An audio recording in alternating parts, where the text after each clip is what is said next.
сарапчы ретінде біздерде Евгений Аружан қарындасымыз бар. Соны отырмыз. Аружан дауыс берейік. Егер хатшыға қарсы болмасаңыздар, жақсы. Ой болса, Евгений Аружан хатшы қараймыз. Ал олай болса, бүгінгі тыңдалымды ашық деп жариялаймыз. Әрі қарай күн тәртібіне байланысты жобалау құжаттары бойынша жұмыс жобасы баяндамасы оқылады. Баяндамашы өз-өзіңіз таныстырып. Саламатсыздар ма? Есімім Гүлмұхамбетова Тоқтыболат. Жасымкен компанияның инженер-экологпын. Бүгінгі баяндаманы мен оқытамын. Бұлай ғой, Ермек, қашын сайын, қашын жазбай ма, бұлай тұрамыз? Жазып отыр ғой қойыңыз нәрсе. Хатшы мені жазып қазір сұрақтарымды. Сұрақтар жазып отыр ғой, қызым қатысы, сұрақ қойды, әдегенде тұрамыз. Жақсы, олай болса, палатаға айтуымыз орынды. Енді регламент бойынша айтып кетейік. 3 мың аламын. Оны баяндамашы.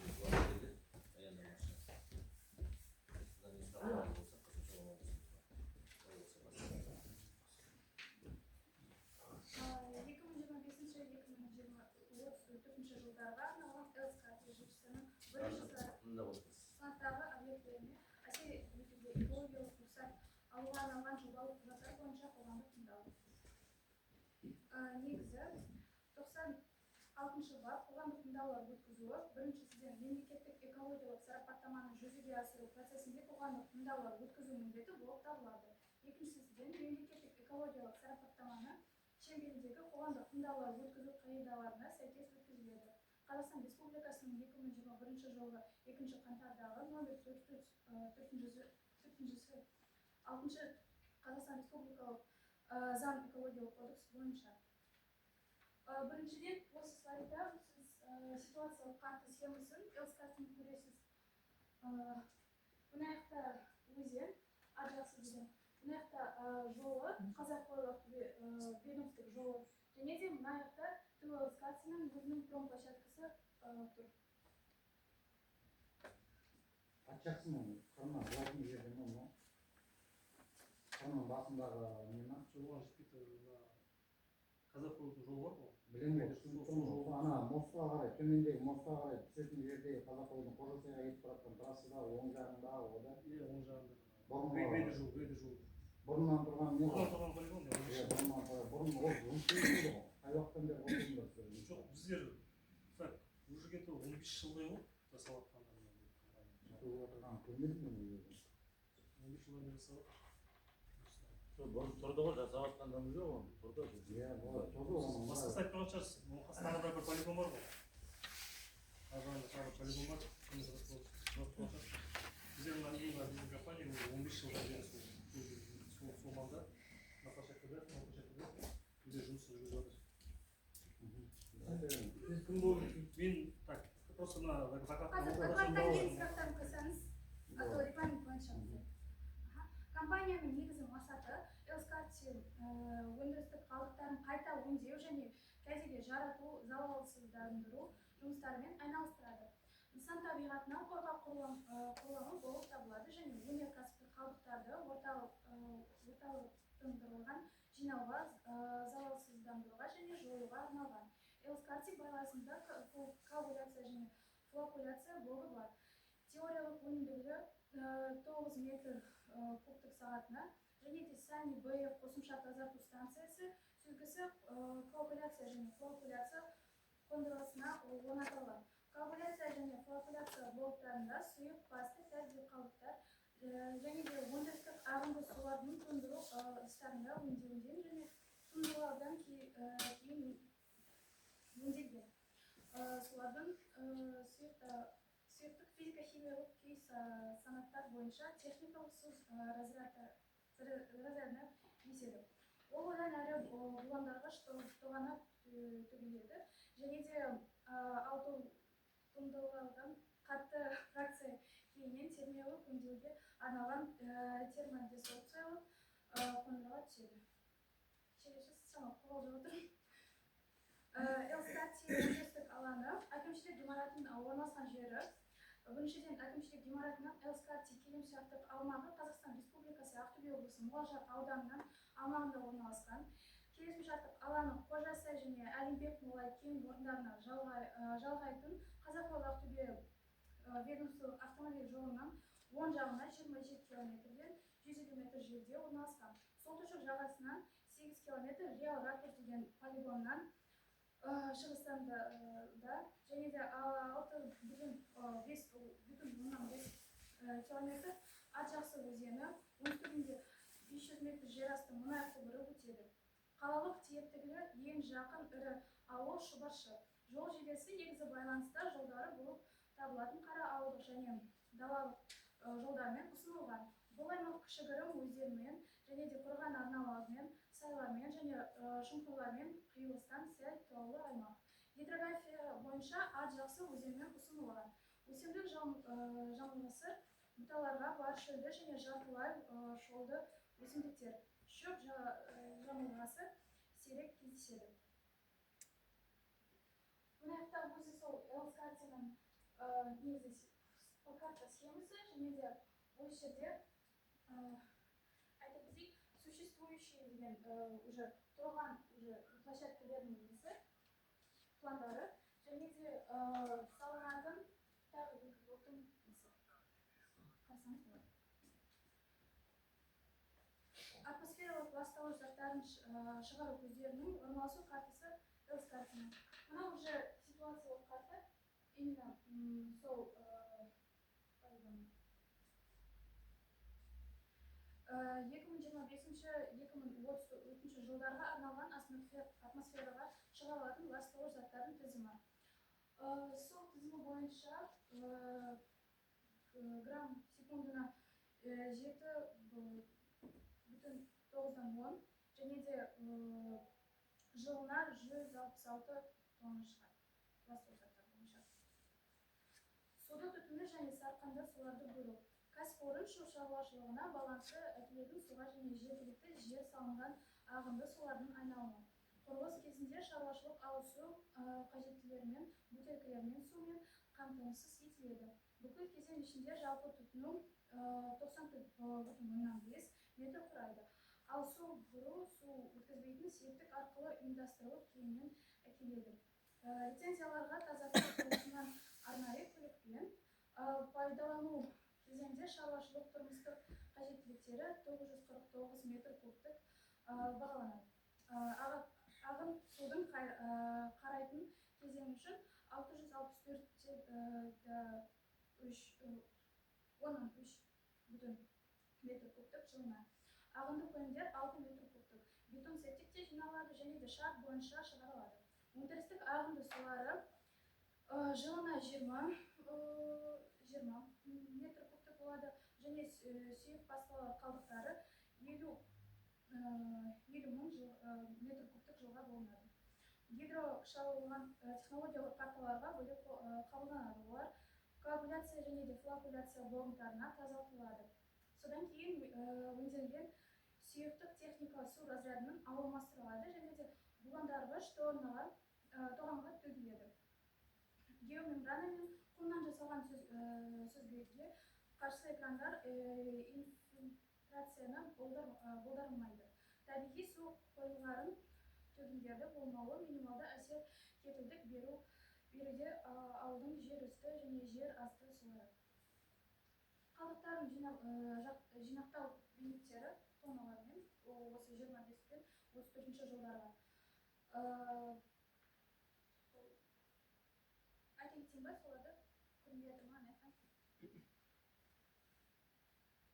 Енді таныстырмайсыз ба? Біріншіден ол синтетический және де моторный майлар. Екіншіден ол лампылар, люминесцентный лампылар. Және де масляные фильтры, свинцовые аккумуляторы, промасленный ветер, загрязненный грунт, буровой шлам, нефтешлам, отработанный буровой раствор, және де неопасный отходтарынан черный металлмен смешанные коммунальные отходы және де отходы сварки.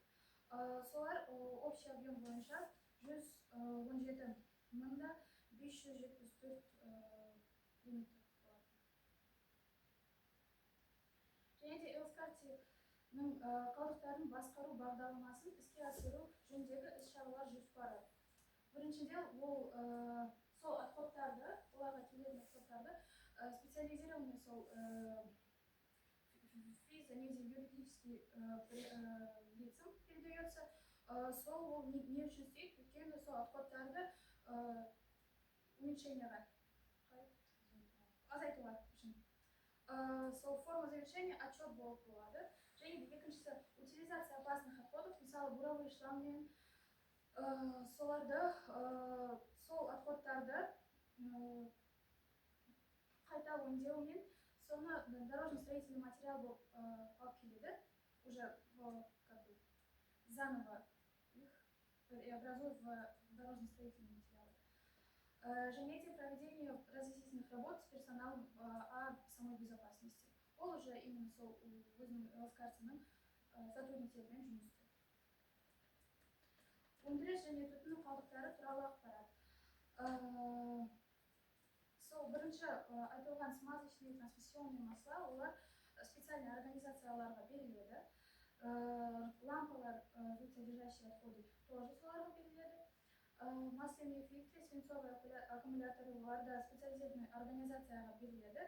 Ал буровой шлам, олар өздерінде физико-химическая обработка, отстаивание және де термообезвреживание жасайды. Сол опасный отходты не опасный қылады. Отработанный буровой раствор, то же самое, физико-химическая очистка, отстаивание в виде термообезвреживания болады. Нефть и шлам, тоже физико-химическая очистка, отстаивание, термообезвреживание. Және де загрязненный грунт уже басқа шашылмалы, биоремедитация және де очистка болады. Ал қалғандар отходтар уже басқа организацияларға беріледі договор бойынша. Және де 2025 және бастап 2034 жылға аралығына арналған қоршаған ортаны қорғау жөніндегі іс-шаралар жоспары. Сол шаралар бойынша проведение работ по пылеподавлению, сол именно атмосфераға зиянды болмас үшін. Және де озеленение по периметру по предприятию өзінде. Сосын озеленение границ сызы әрбір объектінде өзінің санитар защита зона болады, қорғау сол санитарлы жер. Соның по периметру сол зоны олар озеленение жасайды. Және де проведение производственно-экологического контроля окружающей среды әр квартал бойынша. Және де организация системы сбора, транспортировки, және де удаления твердых бытовых отходов, укрепление дамб и откосовых карт, приобретение изданий литературы по охране окружающей среды, сол уже сотрудниктермен бірге жұмыс жасайтын деп болады. Және де экологическое обучение персонала. Аударғаныңызға рахмет. Сұрақтар болса, Саша, сөйлейміз бе? Ассалаумағалейкум, баршаңызға тағы да. Мен өзім таныстырып өтейін. Менің есімім Сүмбелев Аслан Аманұлы, осы мына компанияның инженер-экологы болады өзім. Кім болады? Инженер-эколог осы компания. Жалпы енді бізде негізгі мына қазір қоғамдық тыңдаудың өтіп жатқан ең негізгі мақсаты, біздер жаңа айтып кеттім, біздер 15 жылдан бері жасап жатқан компания. Біздер осы жаңа жол, Кеңкияқ, Серлі Труба сияқты жаңағы кен орындарында компаниялардың, мұнай газ кен орындар компаниялардың біздер отходтарын қабылдаймыз. Ол жаңағы нефтешлам, буровой шлам, мойнына бастаған топырақ, солардың бәрін қабылдап, біздер соны арнайы құрылғыларымыз бар. Специально УСГ деген, БКФ деген, сол жерде біздер утилизация жасап, оны қоршаған ортаға зиянсыз ретінде шығарамыз. Енді бізде қазіргі таңда осы мына экологиялық біздің жобаларымыз, соның жаңағы берген кезде 10 жылға береді басында. Сол 10 жылға біздің уақытымыз шамалы жақындап қалды бітуіне. Сол себепті біздер осы жаңадан басқа жаңағы тағы бір 10 жылға экологиялық рұқсат алу үшін біздер осы жобамызды қайтадан айдап жатырмыз. Оның ішінде ешқандай өзгеріс жоқ. Сол бұрыннан келе жатқан процедура өзінің технологиялық процесіне байланысты сол процестердің барлығы жүзеге асырылады. Қоршаған ортаға енді шығарынды ретінде біздегі осы манағы айтқан қондырғыларымыз біздердің олар жаңағы природный жаңағы табиғи газ немесе жаңағы дизельмен отын солармен жұмыс істейді. Солар жұмыс жасаған кезде, солар жаққан кезде соларға шығуы мүмкін, бірақ олардың барлығы біздер ана айтып кеткендей ежеквартально әр 3 ай сайын бізде экологиялық жаңағыдай лабораториялардан замера жасалып отырады. Яғни солардың барлығын жаңағы выбростардың барлығы өздік ПТК деген бізде термин бар, предикатусен кастрация дейді. Шектеулі шоты деген кастрациядан аспайды оның барлығы выбростардың барлығы. Яғни біздер одан бөлек солардың барлығын біздер департамент экология бар Ақтөбе облысы бойынша. Соларға біздер осы отчеттардың барлығын жеп отырамыз. Олар өздері келіп тексеріп отырады бізді жыл сайын. Яғни қоршаған ортаға ешқандай белгілі жаңағыдай зиян тигізбейді деген өзінің объемында. Енді мына ауылдарға келетін болсақ, қазіргі осы біздің мына тұрған пропочаткадан мына сіздердің ауылдарыңыз шамамен 40 километр арақашықтықта орналасқан. Яғни одан бөлек Саға ауылы бар, білесіздер, содан Шеңгелді осы 3 ауыл болып тұр, жақын орналасқан. Бірақ олардың өзі де енді мана айтқандай өз аумағы өте алыс орналасқандықтан сіздерге ондай ешқандай жұмыс барысында біздің компания жұмыс барысында ешқандай зиян әсер тигізбейді деп айтып 40 шақырымды қаяқтан өтеді ме? бізде мына жалпы мына картамен прям потому что мына выбор шыққан кезде ол деген мысалы жолмен бармайды, мысалы таралады ол бүйтіп. Соны айтамын. Ауылға таралады ол. Иә. Прямой жол 40 километрден жақын болады жерге. Картамен қараған кезде есептеп точно мына немен қараған кезде жаңағы зондированиемен қараған кезде сол 40 километр. Мен шамам айтып тұрмын. 40 километрдей болып қалады примерно. 37-38 примерно сол шама болып қалады. Енді мана айттым сіздерге президент допустим кастрация деп айттым ғой. Мысалы біздің мына компанияның жаңағы экологиялық неге байланысты өзі категорияға бөлінеді, 4 категорияға. Біздердікі бірінші категория саналады. Ол бірінші категорияның жаңағы санитарный защитный зонасы деген бар, СЗ деген. Ол бізде 1 километр болып саналады. Яғни біздің мына пропочаткамыз содан поперек, то есть не бойынша, төрт бойынша 1 километр айналасында ешқандай болмау керек. Жалпы сондай бірінші категория оны тіремес бойынша сондай. Бізде енді ол жерде ол жаңа жолдың жалпы промышленный площадкасы болғандықтан ол жерде ешқандай да елді мекенде орналасқандықтан ешқандай зиян әсер тигізбейді. Ең негізгі сол ешқандай бізде бұл бұрыннан келе жатқан проекттер, бұрыннан келе жатқан ешқандай өзгеріс енгізілмейді. Жаңағыдай сол шығарылардың көлемдері сол бұрынғы көлемде қалыпта. Айтайын деген осы қысқаша. Егер сұрақтарыңыз болса, жауап берейін. Ана жаңағы бос орын дедіңіз ғой, сол жерде не орналасса болады? Қай бос орын?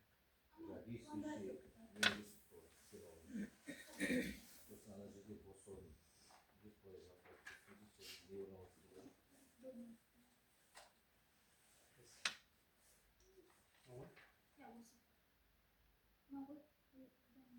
Бос орын дегенде түсіндіре кетейін. Ана неге көшірші Схемасы жанында. Мына қазір мынау бізде Бостың алдында. ол бос дәл осы ғой. Мынау деген жаңағы бізде жаңағы спутниковый зондирование үстінен түсірген не ғой. Сол бойынша бізде қазір жалпы несін түсіндіріп өтейін да, қалай болады технологический процесстер. Бізде мына жердегі автостоянкамыз, мына жерде жаңағы АБК дейді, оталық корпустарымыз. Мысалға қандай да болмаса компаниядан бізде авто алып келеді техникамен де, мысалы самосвал болсын, немесе жаңағыдай бойлер болсын, соны алып келгеннен кейін бізде мына жерде осы жерде бізде автовесовая бар, сол жерде өлшенеді да, қанша авто оны алып келгенін есептеп алғаннан кейін бар. Одан әрмен егер де ол сұйық фазада болатын болса, біздерде арнайы мына жерде карта 1, карта 2, карта 3 для ЖПО деп тұр. Ол дегеніміз сұйық фазадағы автобустарға арналған біздің технологиялық карталарымыз. Осыған уақытша жаңағыдай сақталады. Ол сақталып болғаннан кейін жидкий фазадағы автобустарымыз осыдан алынып, бізде осы жерде БКФ деген жаңа айттым, блок коагуляция деген арнайы қондырғымыз бар. Содан өтеді. Ол өткеннен кейін одан бізде тазартылған техническая вода дейді ол. Техническая вода. Сосын тағы да түнде тазартылған қатты заттар қалуы мүмкін. Одан бөлек сол жаңағы шыққан техническая воданы біздер аламыз да, бұл БКФ-та шыққаннан кейін бар. Мына жерде бізде пульт испаритель бар. Пульт испаритель дегеніміз осыған біз жаңағы тазартылған техническая воданы құйғаннан кейін осы жерде ол яғни оның уже құрамында ешқандай зиян зат болмағандықтан осы жерде естественно жаңағы естественно путем дейді ғой, естественно путем өзі испарение болып кете береді. Ал мына қатты топтарды, твердый фазадағы топтарды, ол мара айтқан буровой шлам, немесе жаңағындай нефть шламда біз как қатты дейді. Олар ауа баспай ма? Не істеген кезде ме? Ана жерде Иә, сақтаған кезде шамалы өзінің химический концентрациясы ұшады, бірақ ол өте жаңағы аз мөлшерде. Ол жаңағы айтып отқандай мен айттым, мына жерде біз осында біз Олар аймақта аз мөлшерінде екен, ешқандай гарантия жоқ қой. есегенде Ешқандай гарантия жоқ қой, аз мөлшерінде кететініне. жоқ, оны біздер деген есептеп отырып, лаборатория анализ жасап отырдық қой ай сайын, квартал сайын. Сол кезде бізде сторонний жаңағы басқа қаладан келіп лаборатория бар, олар сол келіп осы жерде мына испаритель болсын, монағайтын карталар болсын, соның аймағында замерляем жасайды. Сол жерде фактически шығып отқан жаңағы мөлшерді көрсетеді. Ол мөлшерлер осы жерде ғана жаңағы ПДК-дан асуы мүмкін, бірақ ол әрмен қарай берсе, оның жаңағы концентрациясы азая береді. Ана айтты ғой, 1 километр деп расстояние. Сол ең мақсат сол ғой, мына 1 километрдің аумағында болатын болса, ол жерде елді жоқ қой бізде. Ол допустимо производство объектілерде концентрациясы. Одан асқаны 1 километр жаңағы сызы асып кеткен жағдайда, ар жағында егер де сол концентрация жоғары болатын болса, ол кезде ол недопустимо саналады. А бізде манағы замерларымыз бірінші осы жерде өткізеді, одан бөлек манағы біздің санитарлық зонамыз бар, 1 километр, соның шекарасында өткізеді. Шекарасында өткізілген замерларға сүйенсек, жаңағы выбростарымыздың несі нормада жүріп жүріп постоянно. Осы қанша жылдан бері салады, соны лабораториялар аккредитованный өздері жаңағы бөлек компаниялар ғой, солар біздер постоянно осындай әр квартал сайын біз өткізіп отырады. Мына жерге 10 жылға тағы жұмыс істеуге келіп тұрсың ба онда сонда? Жоқ, 10 жылға дегенде соттама жаңағы 34-ке дейін деп тұрсыз ғой. 2025-тен 34-ке дейін деп тұрсыз ғой. Бағдарламаның сол бойынша. Иә, бағдарлама сондай. Иә, 10 жылға ұқсатып, мысалға сіздер мысалға біздерге осы міне келіп кеткеннен кейін енді 10 жылдан кейін бір келесіңдер ғой, Құдай бұйыртса. Егер де тағы да бір өзгерістер енгізетін болсақ, біздер тағы да проектті жасауымыз мүмкін. Өзгеріс енгізілмейтін болса, келмейсіңдер ғой мысалға. Енгізілмейтін болса, онда 10 жыл бойы енді алла қаласа енді білмейміз ғой, қалай болса. Мынандай бір жылда мынандай 117.265 келі 47 қабылдайтын отходтар айтып тұрсыз ба? опасный отход дейді. Иә. Опасный отход. Ал енді осы опасный отходтар осы жаңа жылдың халқы жұтып жатыр. Осының естіп отырған сен не 100% ете аласыз ба? Сен мына жерде әдемі айтып тұрсың ба? Бәрі әдемі айтып тұрсың. Бәрі жақсы, бәрі кәдімгі автоматизация істеп тұр. Бірақ енді сендер жаңа айтып отыр, облыстың экология керек деп. Облыстың экология керек қалай келетінін біздер біліп жатырмық қой, кеше Инстаграмда жүр. Мына сенбесең басқа компаниялардың бәрі облыстың экологиясына жаңа кеше айтып отыр, 6 миллиард ақша незаконный чиновник Ақтөбенің бүкіл басшыларына беріп қойған прокуратура. Сендер де келген экологтарға ақшаны тағасындарды қоя бересіңдер, бәрі жақсы деп қоясың, жақсы қоя бересіңдер. Ондай емес қой, белгілі нәрсе ғой. Сен мені айтып отырсың, сен 10 жыл болды дейсің сен. 10 жылдан бері сендердің қараларыңды көрген жоқпыз ғой. Қараларыңды көрген жоқпыз. Осындай компания бар екенін де білмейміз. Енді балдар сендер мысалы не істеп жатқанын, не қойып жатқандарыңды біздер бірінші рет естіп отырмыз. Естіп жатқан, сен айтып отырсың, анадан былай әкелеміз, ана жерде сақталады, ананы апарып ана жаққа тығамыз. Полный, мына 10 жылдан бері мынаны спутникпен көрсетіп тұрсыз ғой. нәрселерін істеп тұр ма? Біздер білмейміз жоқ. Мен өзім экологпын ғой, мен білім ғой, сен эколог сен халық үшін жүрмейсің, халық үшін сен өзің компанияң үшін істеп жатсың. Ақша алу үшін содан. Ақша алу үшін. Ал енді солай істеп жатсың, 10 жылдан бері осында жүрсің. 10 жылдан бері мына жаңалығын сөйлеп жатсың, мына неге жаңалығы бір енді баяғыдан мынау солардың халқы ғой, солардың арқасында мынау жерінде отыр. Соған бір материальный бір жәрдем беріп жатсыңдар ма? Біздің компания енді мен мысалы бастықтар жоқ, осы жерге мен айтып тұрғаным жоқ, мына Мұғалжар ауданының мысалы әкімдігінен бізде постоянно жаңағы нелер келеді, сұраныстары қаржылай жаңағы осындай бір нелерге көмек ретінде біздер мысалы компаниялар Мұғалжар районында керек емес. Біздер де жерде отырмыз, мұғажерлердің жерде отырмыз, біз біздің жерде отырған Батпақкөл, сен мұғажардың районында отырғанмен Батпақкөл әкімнің территориясында.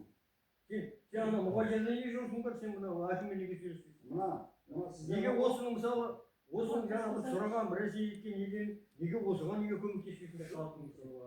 Бізде ондай ешнәрсе бізге сұрағысы келіп болмаса біз көмектесеміз. объектілерін сен қазір спутникпен алып келіп тұрсың. Сен мынаның видео отчетін алып келіп көрсетуің керек та халыққа. Біздер білмейміз Америка не болып отырғанын, ол бірнеше жылдан бері тұрған. Мен де былай көп жүретін адаммын. Мен де сол территорияда көп жүремін, мотоциклмен жүремін, ал қараймыз. Бірақ мынаның бәрін территория полный отчетін көру керек та мына жерін. Қандай состояниеде тұрған? 10 жылдан бері бұл жерге капремонт жүргізді ма, жүргізген жоқ па? Ол жақында тексергенде ғой. Мысалға білмеймін, мен бірінші рет естіп тұрмын, мана жаңағы күннен Мейрамбектен сұрасақ, осылай действующий, бірнеше жылдан бері действующий екен, мен мысалы мынаны көрген жоқпын. Жоқ, бұрында мен жаңа сізге айттым ғой, 3 ауыл айттым ғой, мысалы жақын арада орналасқан. Бұрындары өткен пәйттері, Саға ауылында өткен, мен просто біз мысалы қазір 3 ауыл ішінен біз именно сізді алып қана тұрдық. Бізде мысалы Сағада да өткізуге болады еді, потому что ол Саға даже жақынырақ сияқты бізге, біздің учаскеге. Бірақ бізде именно осы сіздердің ауылдарды сандап отырдық та, осы жерде өткізейік деп. Негізі біз мана айтқандай 3 ауылда да өткізе аламыз. Сағада ауыл болсын, Шеңгелді болсын, бұрындары өткен кезде басқа ауыл өткен шығар. Мен просто оны өзім болмағасын айта алмай тұрмын да қазір. Қоғам тыңда 1 жылдан бері өтіп жатыр, оның алдында өтіп көрген жоқ. Жоқ, қоғам жаңағы үлкен компаниялар келіп, мейрамбекке постоянно қатысып жүрмін, ауылдардың да бар. Олар айтқаны біздер шлам шығарып жатыр, бұрой шығарып жатыр, бізде апарып тапсырып жатыр. Олар өздері тапсырып жатыр, ешқандай не дейді. Олар бір нәрсе болса сендерге аударып тастайды. Шламды солар жазылады, солар тазартады, солар мектепте. Қанша қоғамдық тыңдау болып отыр, бәрі сол сендерге ысырып тастайды. Ол бізде қандай компания екен, солар өздерінің договорымыз бар, солар өздері алып барады, алып тасиды, жабық күйінде сақталады, беріп күрегімен қаптайды, ешқандай ештеңе жоқ деп сөйтеді. Мен бірінші рет тапқан болсыңдар ғой. Бірінші рет тапқан болсыңдар. Сосын сіздер деген жаңағы бұл жерге апарып төгілді деген қағаз беріп жібересіңдер да сіздер жаңағыдай бұрынғыдан алып барады ғой мысалы. Сен ана басындағы охрана кім беріп жібере ма, мен оны білмеймін, кім беріп жіберетін қағазды, кім қояды ол қағазды. Жоқ, накладной болады ғой. Накладной кім қол қояды, охранник қояды, сен қол қоясың. Жоқ, ол мысалға оператор болады, мысалы бізде оператор бар. Иә. Халық келген кезде, например, автовесы шыққаннан кейін, сол жерде, например, алатын накладной біз оператор қойып береді. Иә. Ал мысалы сол шыққан сіздерге алып бара тұрған сол шламдар, әр жерге төгіліп кетіп жатыр. Бір жыл керек болса, осыны 2 жыл бұрын ба, тап әкелді міне жолдың бойына, мына қырдың үстінде асфальттың бәрін білесің ғой. Әкелді төгіп кетті. Ал оны төгіп кеткеннің қағазын қол қойып алып кетті ғой. Ол тегешін дала төгіп өздері қосып жүріп қайырған да, ол тегешін даланы аталып. Біздер мысалы компаниялар, например, автобус шығаратын кезде компаниялар мысалы айттым, олар бізге алдын хабарласып заявка ретінде жүреді. Жоқ, біздер мысалы айттым ғой. Солай айтасың бар ғой сендер. Анау енді қол қойып бермесең, путевка қайда кеткен мысалы. Мысалы апарып тапсыруың керек қой мысалы, мен солай емеспін мен.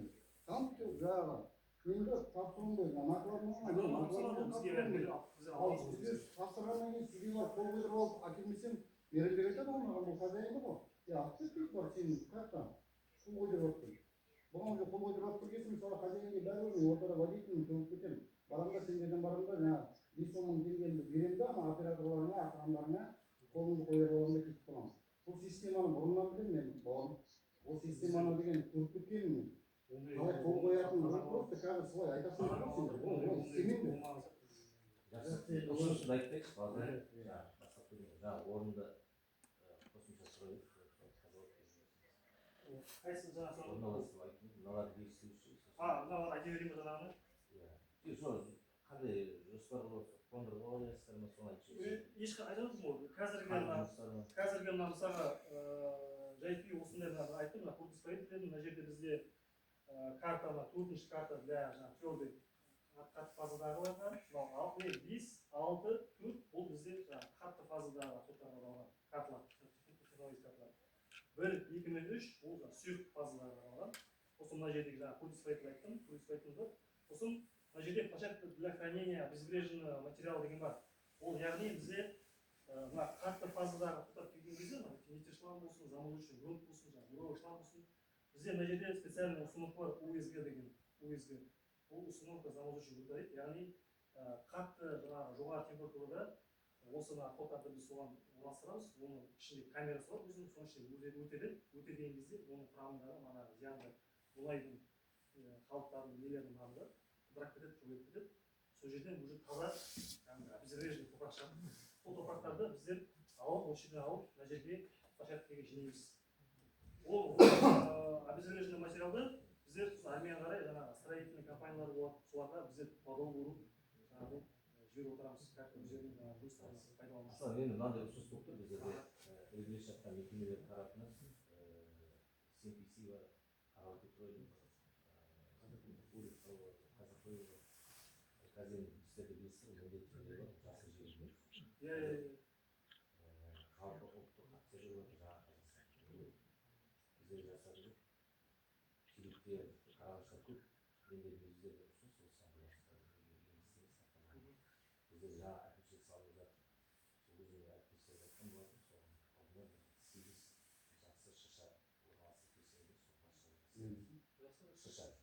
Ел. Сол ұсыныс болып тұр.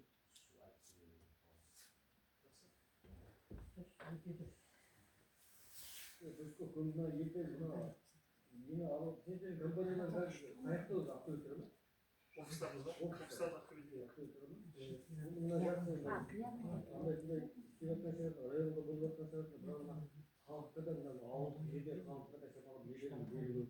Ұсыныс болса біз ешқашан да ол жаңағы енді крупный болғанымен бірнәрсе жаңағы обор бірнәрсе салып бере жатқан ештеңе жоқ қой. Сондай бір жаңағы айтып отыр ғой, жаңағы елка керек, мектепке не керек, тағы нәрселерге не керек.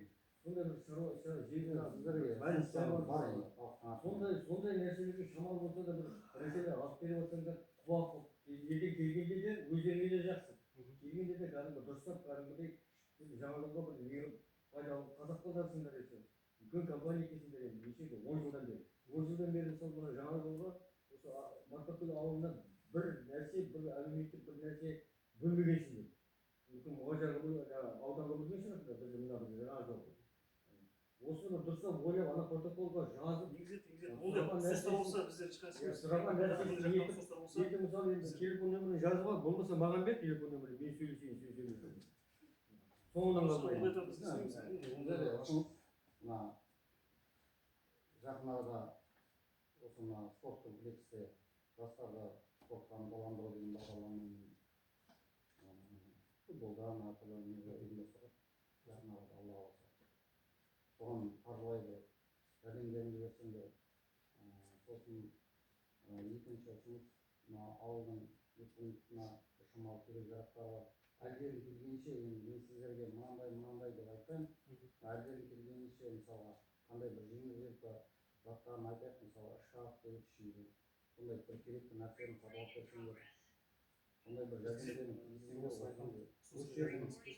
жердің енді ойын бүкіл несін көріп отырған осы жердің халқы ол, осы халықтың керек нәрсе мысалы енді бір жерден денсаулық сақтау бірінші адамның денсаулығы ол, бұл неге керегі.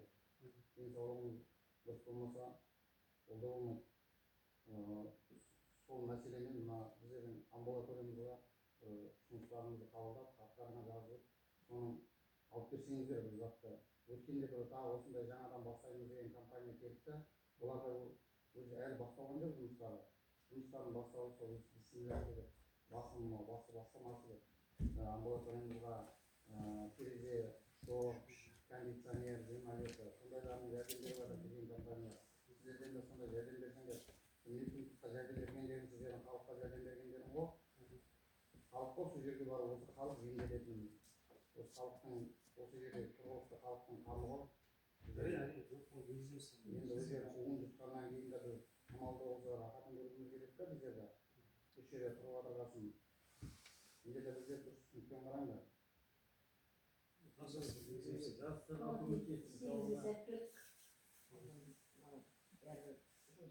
жұмыстарға жүріп жатыр, осы компанияға жұмыс жасап жатырсыздар ма?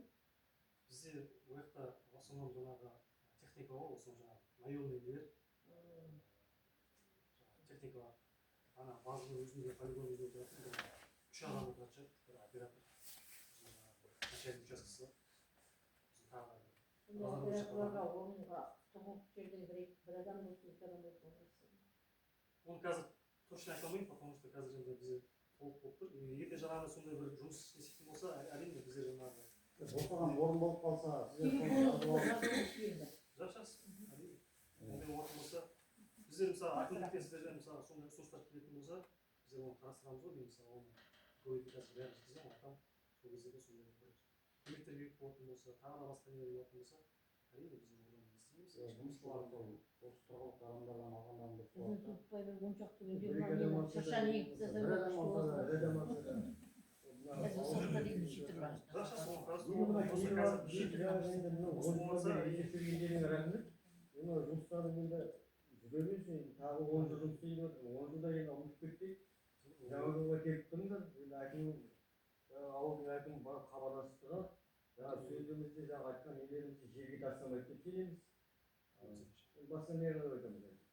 Келіп жатсыңдар оғандар рахмет. 10 жылда бір рет келіп жағдайларын айтып біліп жатыр, қандай жерде қандай не бар екенін, кім істеп жатырғанын. Біздер отырдық қой бұлар ауасын жетіп, Хотя бы бір жыл сайын бір келіп тұрады. Төбелеріңді рахмет айтып келгендеріңе. сіздерге де рахмет. Біздер енді біздің компания қоршаған ортаны қорғауға жасалған іс-әрекеттер ғой. Потому что мысалы компаниялар мұнай газ өндірісі уақытта шығады, олар шығарады да қоя қояды. А біздер оны алып қабылдап өзіміз қоршаған ортаға зиян әсер етпеу үшін оларды жаңағыдай обезврежить етіп залалсыздандырамыз да.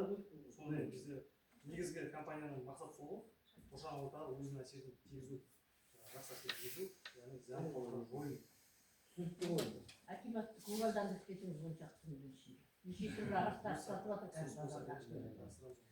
Жақсы, онда басқа сұрақтарыңыз болмаса, бұған тыңдауым болсын.